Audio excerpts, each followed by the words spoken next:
On behalf of Fed Insider and Carasoft, we would like to welcome you to our mini-series, Headlines in Cybersecurity, which aims to translate the year's hot-button cybersecurity news stories into actionable steps state and local governments can take to protect themselves from attacks and recover when disaster strikes. Today's podcast, brought to you by IronNet Cybersecurity, is focused around supply chain hacks. Journalist John Breeden will moderate as Matthew Bakovich, Technical Director of Cyber Risk and Resilience at Carnegie Mellon Software Engineering Institute, and Joe Bork, Senior Threat Hunter at IronNet, explain how supply chain hacks happen and the measures governments can take to mitigate them. And hello, everybody. Thank you so much for joining us today. I'm John Breeden, and I will be moderating what I know will be a lively and interesting discussion about the critical topic of securing the supply chain.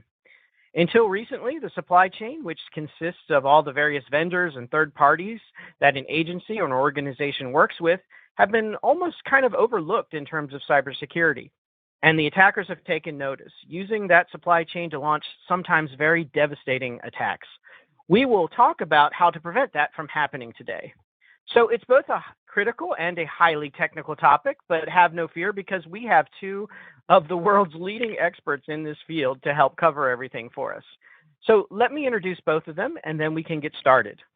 So first, I wanted to extend a warm welcome to Matthew Bakovich, the Technical Director for Cyber Risk and Resilience at the Carnegie Mellon Software Engineering Institute. Matthew, it's an honor to have you with us today. Hello, John. Great to be here. Thanks for having me. And I am also proud to welcome Joel Bork, the Senior Threat Hunter with IronNet Cybersecurity. Joel, thank you so much for taking the time to talk with us about this important topic. Yeah, thanks so much for having me. It's a pleasure to be here. So thank you both again for being here. I definitely want to dive into this topic, but both of you have such impressive backgrounds and credentials. I thought we should first let the audience get to know you a little bit better, and then we can dive into the dark heart of supply chain attacks and things like that. So Matthew, let's begin with you on this. Can you tell us a little bit about your background and your responsibilities as the Technical Director for Cyber Risk and Resilience at the Carnegie Mellon Software Engineering Institute? Yeah, thanks, John. So in the CERT division here at the Software Engineering Institute, we tackle a variety of cyber topics and challenges. My directorate focuses on determining the cybersecurity posture of organizations. What I mean by that is looking at the operation resilience, which includes the supply chain. So how good are you in relation to a given set of criteria? How good are you, or how secure, resilient are you in relation to the threats that you face? I've been especially interested in supply chain for quite some time here. I joined CMU about 10 years ago. Prior to that, I worked in manufacturing and banking, where I was facing supply chain issues in a very practical way over and over again. So this topic has certainly is one that I feel is a little underrepresented in cyber, but that's changing thanks to the attention being brought to it by recent incidents, which I'm sure Joel will elaborate on the technical means by which we're being exploited in the supply chain. My work has largely focused on the concepts that underpin that.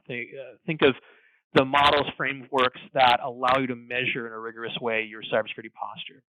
Excellent. And thank you, Matthew. I believe you're correct that this is kind of an underrepresented area. I'm really glad that we're focusing a show on it today to kind of bring that to the forefront for folks. And Joel, we also appreciate you being with us here today. Can you tell us a little bit about how you became the Senior Threat Hunter with IronNet Cybersecurity?